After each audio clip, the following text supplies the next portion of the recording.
Le Kanban pour améliorer la planification des opérations pour les contremaîtres. La méthode Kanban s'articule autour de 5 principes et on va essayer de les détailler maintenant un peu plus en détail. Le premier est la visualisation. Un des éléments fondamentaux de la méthode Kanban est la visualisation de notre semaine, de ce qui doit être fait. Les choses deviennent beaucoup plus claires si nous insistons sur l'utilisation de verbes d'action pour toutes les requêtes. Vous connaissez peut-être l'expression pas de phrase sans verbe. Pour le Kanban aussi, pas de carte sans verbe d'action. Je ne considère pas réparation de la vanne ou réparation de vanne comme approprié, mais utilisez plutôt réparer la vanne de la 32e avenue par exemple et Victoria, c'est mieux. La deuxième pratique, c'est limiter le travail. On doit limiter le travail en cours, ne pas surcharger nos équipes et se limiter à ce qui peut être fait par une équipe en une journée. Voilà. Dépendamment de la requête, la tâche peut prendre 30 minutes comme elle peut prendre la semaine à terminer. Le troisième principe, rendre les règles explicites. On a besoin de règles explicites et ce n'est pas le Kanban qui vous les donne. C'est à l'équipe d'écrire ces règles.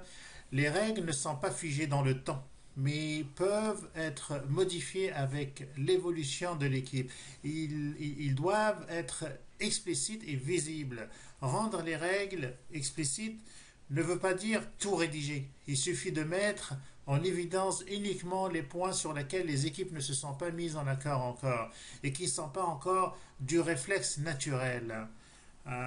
Quelques exemples de règles, voilà, par exemple, respecter les gens. Si par exemple, il y a beaucoup, les gens ne se respectent pas, ou il y a quelques-uns qui ne respectent pas d'autres personnes, c'est bien de mettre ça comme une règle, le respect des gens. Éliminer le gaspillage, le stress et l'inégalité. Ça aussi, ça peut être vraiment une règle qu'on peut introduire à l'intérieur de l'équipe. En tant que contremaître, je dois répondre aux citoyens le plus rapidement possible. Inscrire cette règle, ok, que le citoyen c'est très très important, c'est lui le payeur de taxes et c'est lui qui est notre boss. Et quand il se plaint d'un problème à l'intérieur de sa ville, de son arrondissement, on doit lui répondre rapidement.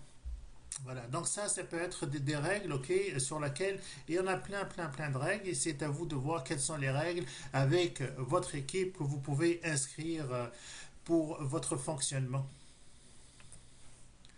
Mesurer nos interventions. Mesurer pour créer des indicateurs de performance. On ne peut pas avancer sans mesurer un minimum de choses. On a besoin d'indicateurs, ce qui permet de voir des anomalies et le cas échéant les corriger pour pouvoir avancer. Si une intervention a pris trop de temps, n'hésitez pas à vous demander pourquoi. Allez jusqu'aux causes du problème pour éviter de refaire la même chose. Le cinquième, et non le moindre, quand on est pris dans la routine journalière, on ne pense pas comment on peut s'améliorer. Il est primordial de prendre le temps de penser à s'améliorer, penser à améliorer ses méthodes de travail et de soi. Tous les matins, il est avec ses cols bleus en face du tableau et discuter des interventions du jour, ce qui peut réduire le temps de fermeture des requêtes.